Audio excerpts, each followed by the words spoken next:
reached our newsroom today, and it included this statement. The RNC and Team Romney will start pushing new messaging ahead of the president's trip to Ohio on Saturday. Hype and blame 2012.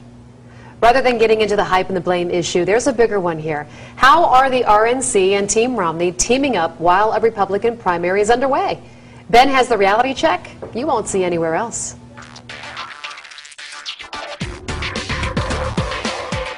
Well, not only is the national media content with the idea that Mitt Romney is now the Republican nominee, apparently so is the Republican National Committee. 2 weeks ago, the RNC chairman announced Governor Romney's strong performance and delegate count at this stage of the primary process has made him our party's presumptive nominee. In order to maximize our efforts, I have directed my staff at the RNC to open lines of communication with the Romney campaign. That may not sound too alarming to most people, and yet it is extremely problematic. Why is that? Because essentially the RNC chair is violating the rules of the Republican Party.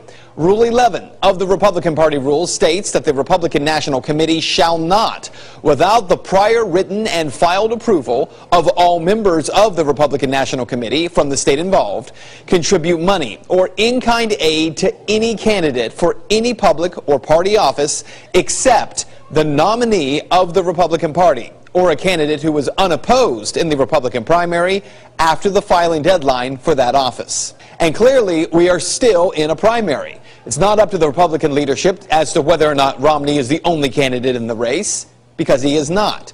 Congressman Ron Paul, of course, is still in the running in the primary. But since he is so far behind, does it even matter? Here's why it matters. I've been telling you for months now about the fight for delegates in the state conventions, where those unbound delegates are. But over the weekend, some stunning things took place in the Republican race. Keeping up with the delegate count is hard. In fact, there's a new website, thereal2012delegatecount.com. It lays it out pretty clearly. In Louisiana, get this, the district caucuses were held on Saturday.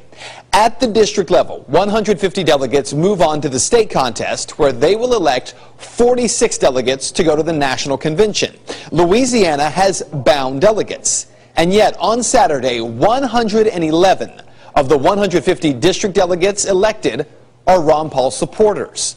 Also on Saturday, Mitt Romney's home state of Massachusetts held its own congressional delegate caucus. They chose 19 delegates to go on to Tampa. But as the Daily Caller points out, 16 of those 19 are also Ron Paul delegates. The 16 delegates supporting Paul are bound to vote for Romney on the first ballot at the Republican National Convention. If Romney does not achieve the required number of votes on the first ballot, the delegates can vote for the candidate of their choice. Again, so writes the Daily Caller. And that was my understanding until I was directed to the Republican National Convention rules for 2008 and 2010. And shockingly, that may not be the case at all.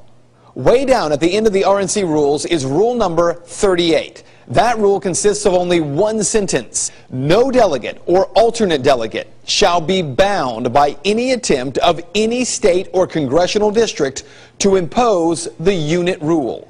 So what is the unit rule? Well, that rule requires that all delegates from one state or congressional district are required or bound to vote as a unit. So what you need to know? If Rule 38 is applied, not only does Mitt Romney not currently have enough delegates to secure the nomination, which he doesn't at this point, but he and Rick Santorum may have actually both lost a combined 62 delegates since last weekend. And most importantly, if those bound delegates are not bound at all under the unit rule, since most states are just now getting around to those state conventions, then this primary contest really only just started. This could be a fight on the convention floor.